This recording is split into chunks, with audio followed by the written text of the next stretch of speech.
Bonjour à tous.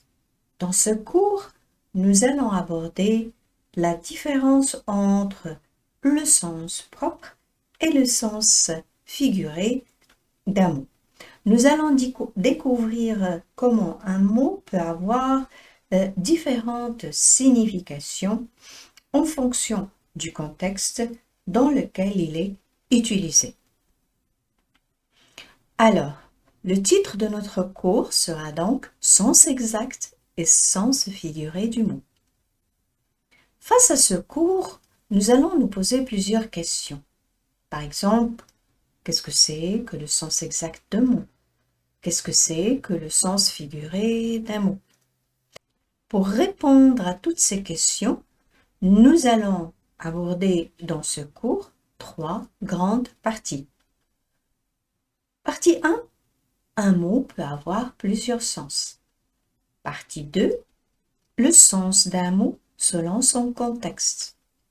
Partie 3. Sens propre et sens figuré d'un mot. Un mot peut avoir plusieurs sens. Comment? Observons la phrase suivante. L'avocat arrive au tribunal.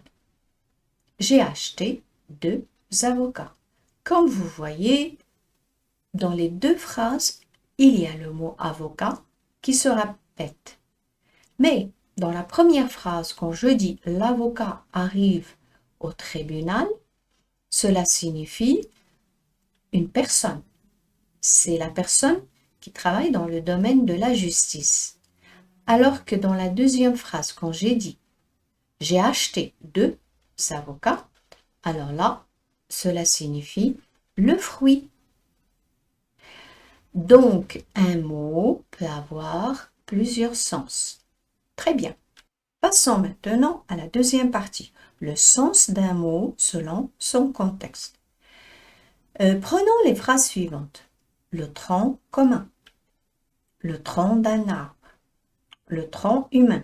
Comme vous voyez, on a le mot tronc qui se répète, mais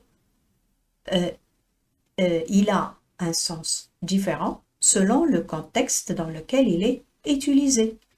Par exemple, pour le premier tronc commun, on peut dire « Vous êtes des élèves du tronc commun ».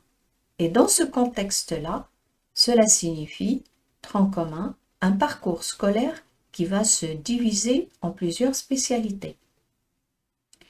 Alors que dans le tronc d'un arbre, on comprend que c'est le tronc d'un arbre.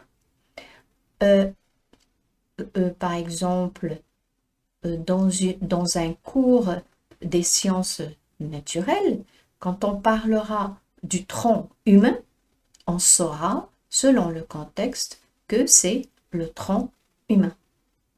Donc, le sens d'un mot, normalement, dépend du contexte dans lequel il est utilisé.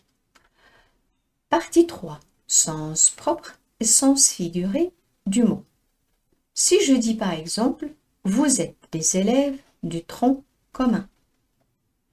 Et si je dis, l'oiseau niche dans un tronc d'arbre. Quand je parle des élèves du tronc commun, normalement ici, c'est le sens figuré du mot.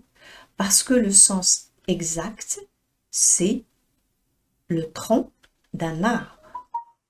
Par conséquent, j'ai le même mot, mais selon son utilisation, il peut avoir soit un sens figuré, soit un sens exact. Maintenant, la question que l'on se pose, que signifie le sens figuré et le sens exact?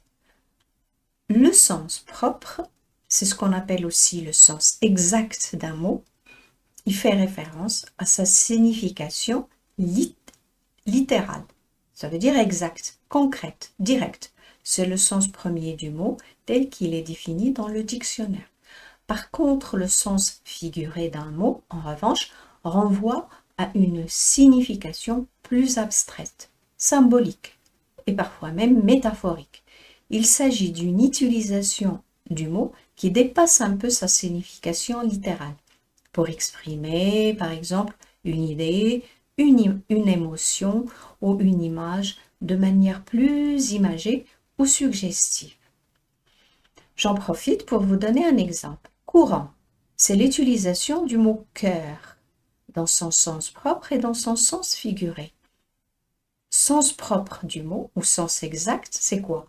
Le cœur est un organe vital du corps humain qui pompe le sang, qui pompe le sang. Et là, on a le sens exact ou le sens propre du mot. Par contre, le sens figuré, c'est avoir un cœur en or, signifie être généreux et bienveillant envers les autres. D'ailleurs, on dit avoir le cœur dans la main.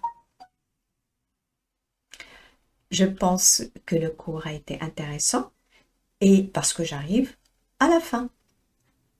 Donc, je vous dis, entraînez-vous, faites des exercices parce que si vous voulez remplacer un mot par un autre mot, il faut bien sûr bien comprendre le sens de la phrase, mais aussi le contexte dans lequel il est utilisé.